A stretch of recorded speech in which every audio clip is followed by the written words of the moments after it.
سورلسمه سپاره 12 رکوع سوره نحل شپږم رکوع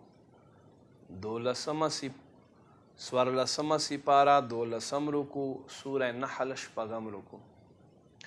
بسم الله الرحمن الرحیم والذین خلق هاجروا چې هجرت وکړو فی الله په لار د الله کې من بعد ما ظلموا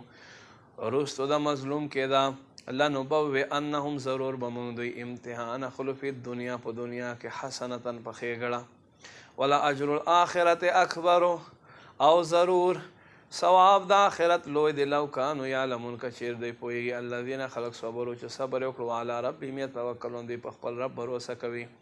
وما ارسلنا من قبلك الا رجالا نوحي اليهم او مونږ تا نه مخکې نه دي رالیږلي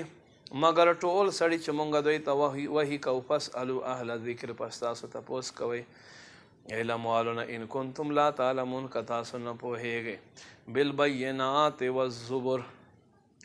روشن دلیلونه او کتابونه اخیستلو سره وانزلنا الیک مونږ نازل کړو ستا طرف ته الذکر نصیحت لتبین للناس چې ته بیان کې خلقو ته ما نزل الیهم هغه څه چې دوی ته نازل شوي دي ولعلهم یتفکرون لپاره دی چې دوی غور وکړي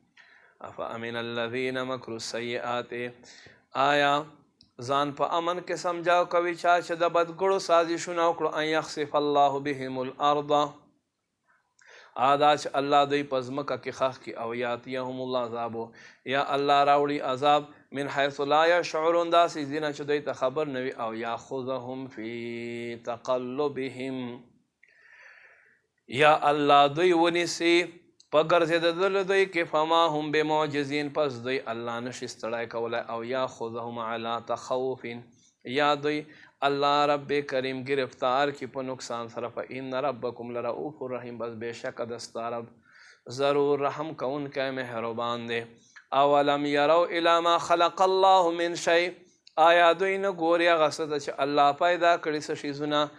یتفیأ ظلاله عن الیمین والشمائل